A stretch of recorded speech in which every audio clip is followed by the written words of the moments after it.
이 부자가 되고 싶어 하지 않는 사람들이 세상에 간혹 있어요. 그런 괴짜들이 있다고. 그런데 부자가 되고 싶지 않는 사람은 사실 가난하다고 할 수 없습니다. 그 마음이 이미 부자가 됐기 때문에 적게 가지고도 넉넉하게 살기 때문에 가난하다고 말할 수 없어요. 물건 귀한 줄 알고 고마운 줄 알고 그렇게 살아야 되는데 우리는 그걸 잃고 있어요. 너무나 많은 것을 가졌기 때문에. 스스로 이제 맑게 살려고 하는 사람들, 자기가 선택한 가난이에요. 불필요한 걸 갖지 않는, 꼭 필요한 것만 갖겠다는 이런 그 생활 신조를 가지고 사는 사람들에는 절제의 미덕이 있어요. 스스로 자기 욕망과 욕구를 스스로 억제하고 절제하는 거예요.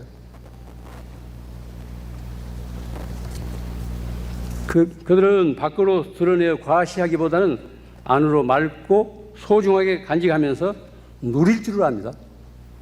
자기에게 주어진 상황을 누릴 줄 알아요. 즐길 줄 알아요. 또 무엇보다 마음의 평안을 원합니다.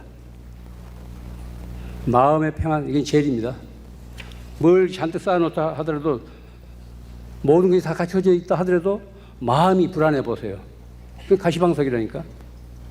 내 마음이 편안해야 돼요.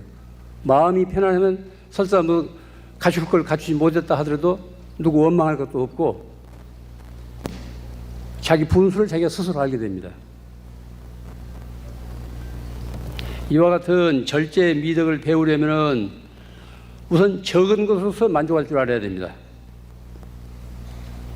적은 것으로서 만족하고 감사하면서 살아가는 기술을 익혀야 돼요.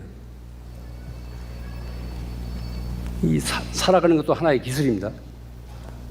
공장에서 뭘 만든 것만이 기술이 아니고 우리가 인생을 살아나가는 것도 하나의 기술이에요. 먼저 우리들의 삶에 무엇이 중요한가를 알아야 합니다. 무엇이 진짜 내 삶에 우리 집안에 무엇이 가장 중요한 일인가 이것부터 알아야 돼요. 그러니까 우선순위가 결정돼야 됩니다. 무엇이 가장 중요한 일인가, 어디에다 가치 부여할 수 있는 일인가, 어디에도 얽매이지 않고 자유롭게 사는 법을 배워야 됩니다. 어디에도 얽매이지 않고 자유롭게 사는 법을 배워야 돼요. 자유롭게 사는 법을 배우지 못하면은 그의 삶은 영원히 빈 껍질로 쳐지고 만다고. 겉으로는 화려하더라도 알맹이는 아무것도 없어요. 그냥 포만 재다가 한 인생 끝나는 거예요. 또 삶의 하나의 기술로서 남과 비교하지 마십시오. 남과 비교하지 마세요. 저마다 자기 몫이 있잖아요. 얼굴이 다 각각 달라. 또 처지가 각각 달라. 자기 개성이 각각 달라요. 그러니까 어떤 누집의 엄마, 누집의 아빠는 이 세상에 단 한 사람밖에 없는 그런 독특한 독립된 존귀한 존재입니다. 따라서 각자의 삶의 양식이 달라요. 비교하지 마세요. 비교하면 괜히 부질없는 일인데, 부질없는 일, 비교하게 되면 자칫 시기심이 생기고 또 기죽게 되고 그런 부작용이 있어요. 나는 나답게 살면 되는 거예요. 내가 왜 누구를 닮아? 그렇다고 남한테 해 끼치지 않으면 되는 거지. 뭐 우리 집은 우리 집답게 살면 되는 거예요. 한 달에 수입이 100만 원이건 80만 원이든 그 안에서 살면 된다고. 왜 남과 비교해요? 그 안에서 살 줄 알아야 그 안에서 얼마나 행복하게 살 수 있다고. 그 전에 비하면 얼마나 여건이 좋아지지 않습니까? 외부적인 여건은 얼마나 좋아졌습니까? 그런데 안으로 사람의 가치는 옛날에 비해서 훨씬 좀 하락하고 있다고요. 그건 우리는 허욕 때문에.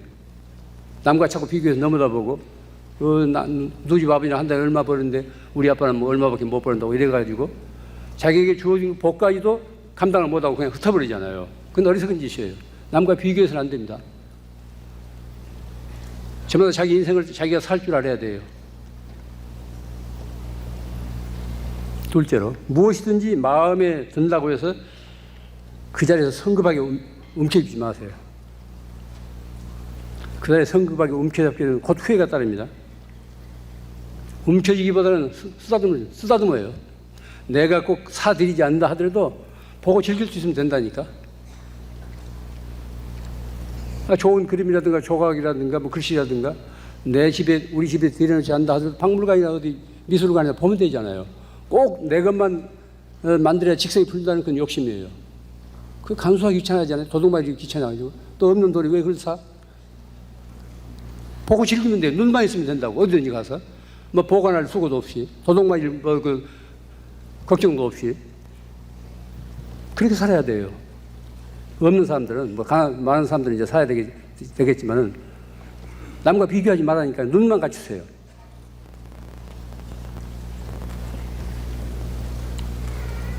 또 목표를 향해 곧바로 직행하기보다는 돌아서 가는 그런 여유를 지녀야 돼요.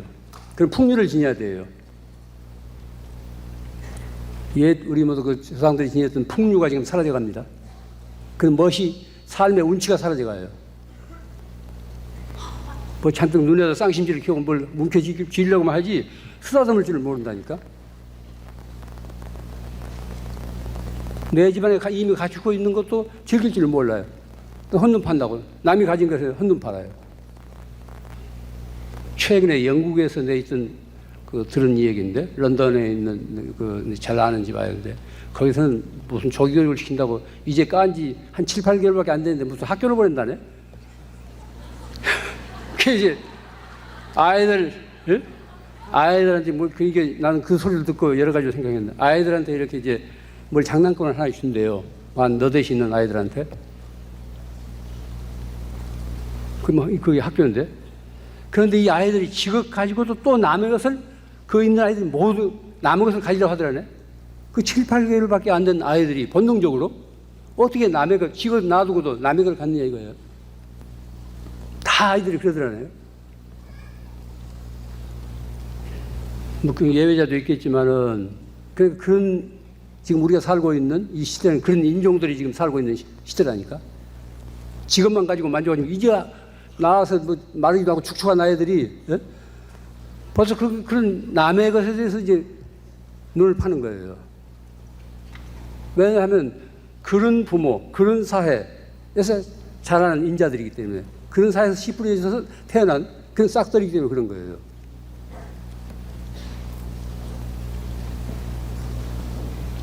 또 어떤 사람이 좋다고 해서 금방 전화질을 하고 다가서 보다는 이만치서 떨어져서 바라보면서 그리움을 익히는 그런 그 삶의 기술도 필요해요. 참고 견디면서 어떤 그리워하고 좀 슬프기도 하고 뭐 옛날 유행가 가사에 나온 그런 그 심경도 느껴야 되는데 너무 맹송맹송해가지고 그냥 즉석에서 모든 걸 해결하려고 해요. 이게 현대 우리들입니다. 잘못된 삶의 기술이에요. 삶은 그리움이 있어야 돼요. 아쉬움도 있어야 된다고. 그런 과정을 통해 사람이 맑아지잖아요. 자기가 정화가 된다고. 그건 그린 것도 없고 아쉬운 것도 없고 그러면 완전히 배부른 돼지가 되는 거죠. 특히 이제 엄마들이 조심해야 돼요. 이제 경제권도 다 엄마들이 가지고 있잖아요. 그 이제 아버지들이 큰 소리 못 치는 게 이제 다 이제 뭐 회사에 바로 이제 엄마들 통장으로 다 집으로 넣어버리니까 이게 이제 그전에는 뭐 삥땅도 뜯고 했는데 이제는 그런 기회가 없다는 거예요.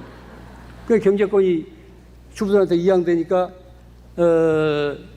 주부들이 그렇게 이제 목에 힘을 주는 거예요. 그 대신 엄마들이 진짜 똑똑해져야 돼요. 엄마들이 정신 바짝 차려야 돼요.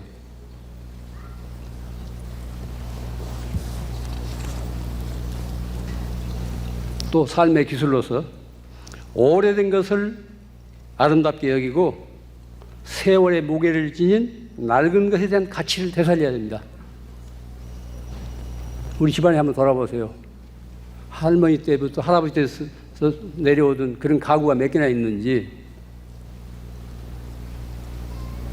할아버지 때부터 혹은 그 할머니 때부터 또 아버지가 쓰시던 그 물려받은 그런 가구가 몇 개나 있는지 돌아보세요. 낡은 것에 대한 소중함을 알아야 된다고. 세월의 무게는 무엇으로 대응할 수 없습니다. 그 세월 아니고는 대체할 수 없어요. 그런 세월의 무게를 지닌 그런 낡은 것에 대한 가치를 우리가 새롭게 되살려야 돼요. 받아들여야 돼요. 모두가 이제 새 가구만 들여놓으면 무슨 그 집안이 무슨 훈훈하겠어요? 어디 상처나고 어디가 다리가 한쪽이 모두 떨어져 나갔다 하더라도 집안에서 이제 어른들 대대로 써내려오는 그 가구 같은 거 지냈다는 것은 단지 가구가 아니에요. 그 집안의 어떤 가훈이라든가 가풍이라든가 그런 까지도 전승이 되는 거예요. 꼭 필요한 것만을 가지고 그것도 최선으로 가져야 됩니다. 그래야 귀해요. 고마워요. 그것을 소중하고 아끼게 쓸 줄 알아야 됩니다. 결코 이런 그 생각은 낡고 소극적인 그런 그 생활 방식이라고 생각하지 마십시오. 중지자식이 저는 그렇게 사니까 이제 다 그렇게 살았는데 어떻게 다 그렇게 살아 이렇게 생각할지 모르지만은 이것은 오늘날 지구 생태계의 위기 앞에서 새로운 뜻을 갖는 이 지혜로운 삶의 철학이에요.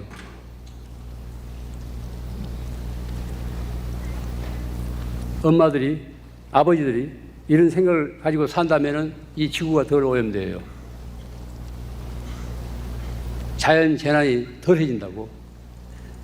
아이고 나 한 사람 우리 동네에서 뭐 이렇게 한다고 해서 이 전 세계가 어떻게 될까? 이렇게 되면 개선될 기약이었습니다. 누가 뭐 어떻게 살건 간에 나는 그것이 바르기 때문에 나는 그렇게 살아야 돼요. 또 사람은 몸뚱이만이 아니고 영혼을 지녔기 때문에 영혼은 다 하나입니다. 한 영혼이 맑으면 그 다른 영혼에까지 메아리가 있습니다. 메아리가. 좋은 일은 그렇게 영향이 있어요. 우선 나 자신부터 우리 집안에서부터 뭔가 개선돼야 됩니다. 그렇지 않고는 살아갈 길이 없다니까요. 뭐 최근에 신문에서도 보도했죠. 환경 위기 시간, 세계 이 지구 환경이 위기 시간, 세계 기상학자들, 그 전문가들의 이제 그 앙케이트를 주어가지고 지금 세계 환경 위기 그 시간이 몇 시가 되겠는가 이걸 뭐 조사한 기관이 있어요. 뭐 일본에 있는데 금년이 최악의 그런 그 시간이라네요. 9시 15분. 그냥 12시면 지구가 종말한대요. 더 이상 지구가 우리 환경, 지구 생태계가 더 감당을 못한대요. 2시간 45분 남았다는 거예요.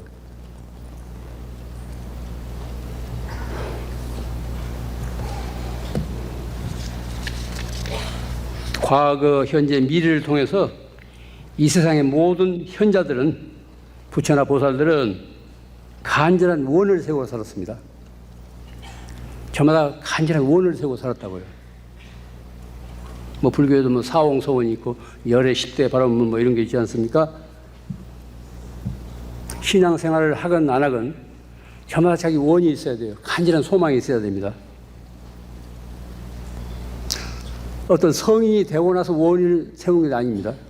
그 원의 힘으로써 성인이 된 거예요. 부처나 보살이 되고 나서 원을 세운 것이 아니라 그 서원의 힘으로써 부처와 보살이 됐다니까요. 이걸 명심하십시오. 가끔 기도들을 하십시오. 기도. 이건 삶의 재충전이에요. 뭐 절에서 꼭 기도 뭐 동참해서 그런 기도만이 아니고 꼭 절에나 교회만 가서 기도하는 거 아닙니다. 조용한 시간에 자기 집에서 앉아서 조용히 자기 마음을 들여다보면 내가 지금까지 어떻게 살아왔는가, 또 앞으로 이 험난한 세상을 어떻게 살 것인가, 그러면서 내가 내 인생을 제대로 살고 있는지 아닌지 스스로 반성하면서 되돌아보면서 기도를 하세요. 자기 정하는 그런 그 맑은 시간이 없으면 사람이 그냥 시들해집니다. 그냥 속물이 되고 만다고. 자기 정하는 시간이에요. 자기 자신을 가장 맑고 투명하게 세척하는 그런 그 시간입니다. 기도를 하십시오. 꼭 무슨 관세음보살 무슨 남아미살 불려야 기도가 되는 거 아닙니다. 아무 잡념 없이 간절한 마음으로, 맑은 마음으로 앉아서 그렇게 자기 자신을 들여다보세요. 자기 삶을 들여다보세요. 그것도 기도입니다. 이런 걸 통해서 삶이 재충전돼요. 시들했던 삶에 어떤 생기가 생깁니다. 가치의식이 뒤바뀌고 사람의 선자리가 날로 위태로워지고 가고 있는 이런 험난한 세상에서 원을 세우지 않으면 늘 흔들려요. 어떤 그 어려운 환경에 처하더라도 원만 있다면, 원만 굳세다면 늘 그걸 뚫고 이기고 헤쳐나갈 수 있는 그 지혜와 용기가 생깁니다. 원들을 세우고 사십시오. 가끔 기도들을 하세요. 자기 자신을 그렇게 세파로부터 오염된 자기 자신을 그렇게 맑고 투명하게 씻는 그런 시간들을 가져야 됩니다. 추상적이고 관념적인 이런 원이 아니라 구체적인 원들을 세우십시오. 그 원을 통해서 우리가 한 걸음 한 걸음 인간의 길로 나아가게 됩니다. 모든 성인들의 가르침은 크게 나누어 다음 두 가지로 요약할 수 있습니다. 첫째는 남을 도우라는 거예요. 남을 도우라는 겁니다. 명심하십시오. 남이란 누굽니까? 크게 보면 또 다른 나라고, 나의 분신이에요. 아무개를 할 때 그 사람 뭐 체중 몇 킬로, 뭐 목소리를 어떻게 지니고 그가 다 아닙니다. 그가 관계된 세계가 바로 그 사람을 이루고 있어요. 그 사람이 어떤 관계된 세계를 지니고 있냐에서 그 사람을 인생으로서 같이 평가할 수 있는 겁니다. 남을 도우라고 할 때, 아이고, 우리 집 새끼도 못 도우고 있네. 무슨 나무냐 할지 모르지만 크게 보면은 또 다른 나라니까요. 또 우리가 지금까지 살아오면서 아는 듯 모르는 듯 남의 도움을 얼마나 많이 받아왔습니까? 친정 엄마뿐이 아니고 남의 도움을 얼마나 많이 받아왔어요. 이걸 생각해 보세요. 이제는 우리가 도울 차례예요. 도울 차례라고. 그래서 불교에서는 보시를 제1바람일, 채찍하는 바람이라고 하지 않습니까? 보시. 보시 나누는 일이에요. 베푸는 일이 아니면 나누는 일이에요. 나눈다고 해도 꼭 물질적인 것만 아닙니다. 근데 부드러운 말 한마디라도 나눌 수 있는 거예요. 내 것이 있어야 나누지. 말도 안 돼. 꼭 물질적인 생각이 아니고 나눈다는 것은 우선 마음이 가야 돼요. 마음이 가야 물질이 따라가는 것이지 마음이 열리지 않고 물질이 어떻게 갑니까? 마지 못해 싫어하면서 남의 체면이나 보면서 주는 것, 그건 주는 게 아니에요. 남을 도우면서 살아야 됩니다. 남이란 거듭 말씀입니다. 타인이 무연한 타인이 아니고 또 다른 나예요. 나의 분신입니다. 둘째, 남을 도울 수 없다면 그에게 해를 끼치지 말라는 거예요. 남을 돕고 살아야 되는데 첫째는 남을 도우라는 건데 만약 처지가 그렇지 않아서 마음이 열리지 않아서 남을 도울 수 없다면 해를 끼치지 말라는 거예요.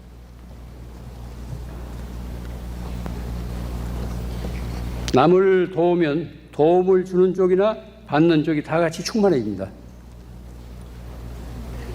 사실 우리들이 경험해보면 받을 때보다도 줄 때가 훨씬 마음이 뿌듯하지 않아요.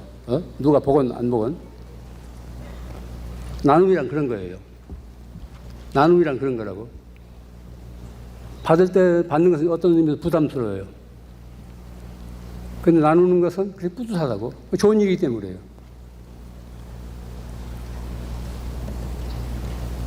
우리는 하루에도 며칠씩 거울을 들여다봅니다.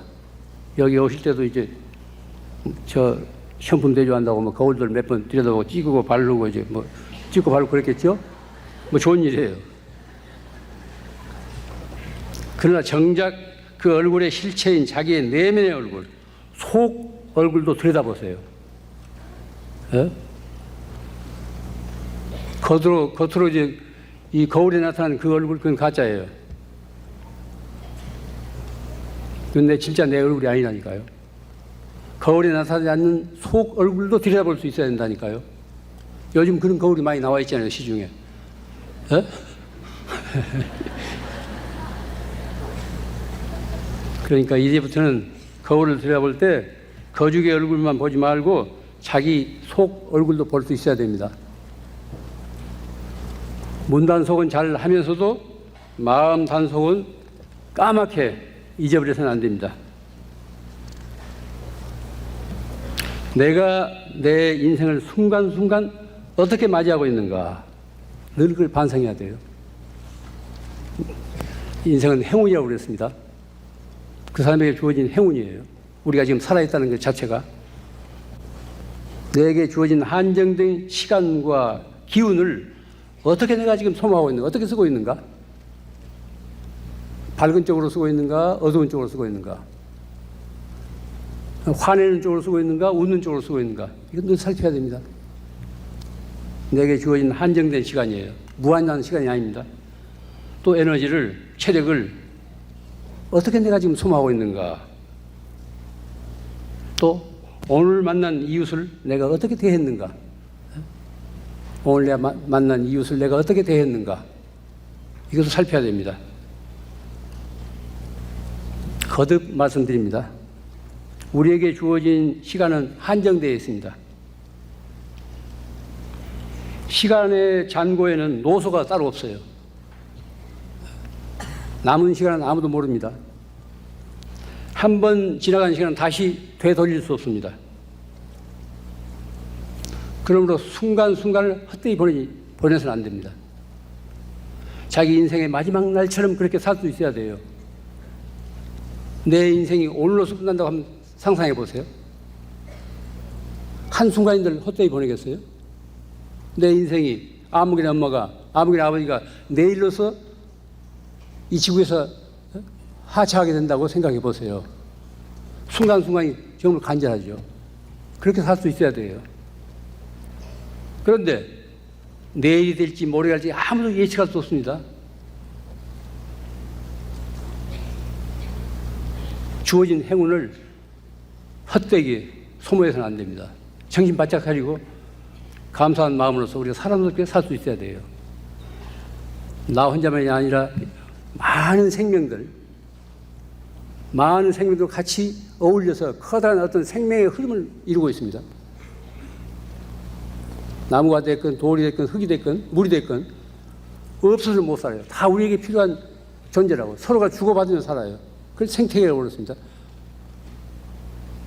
그런 생명의 흐름에 어떤 기운을 줘야지, 어떤 긍정적인 그런 그 도움을 줘야지 해를 끼쳐서는 안 된다는 거예요.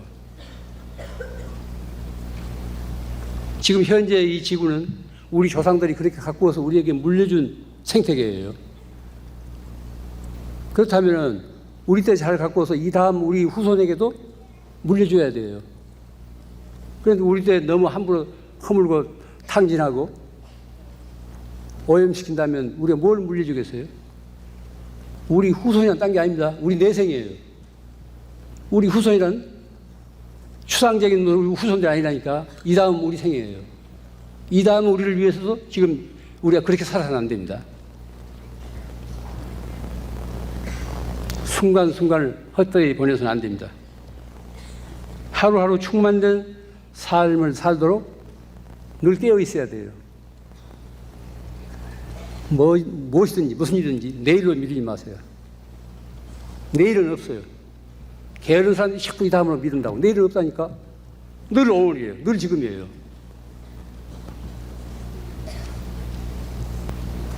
내일 없습니다. 늘 지금이라니까요. 그게 마음 먹었으면 지금 단박 해결이 돼야 돼요. 오늘 저를 만난 인연으로 해서 혹시 그동안에 소원했던 친구 사이라든가 이웃이 있다면은 오늘 가서 마음을 풀어버리세요. 그러면 좋은 날이 됩니다. 그 자존심 그거 던져보세요. 자존심 어디서 쓸 데가 없으니까 내가 한 생각 돌이켜서 오늘 아무개 스님 만났는데 그 스님이 이제 끝에 가서 뭐 그렇게 마음 열고 편안하게 어디도 거리낌 없이 살라고 이제 당부를 했는데 좋다. 내가 그동안에 어디 묵은 빚을 오늘 갚으리라 해서 자존심 접어두고 뭐 전화질을 하건 직접 만나건 간에 쌓인 게 있으면 풀어버리세요. 그래야 내일이 좋은 날이 돼요. 그런 각오로 하루하루도 사세요. 그럼 하루하루가 새롭다고. 그렇게 살 수 있어야 돼요. 그럼 돈 드는 건 아닙니다. 내 마음 먹기 사시라니까. 내 마음에 따라서 내가 부자로 살 수 있고 가난한 사람으로 살 수 있다고 아까 그러지 않습니까? 늘 마음을 밝은 쪽으로, 즐거운 쪽으로, 남한테 덕이 되도록 그렇게 써야 됩니다.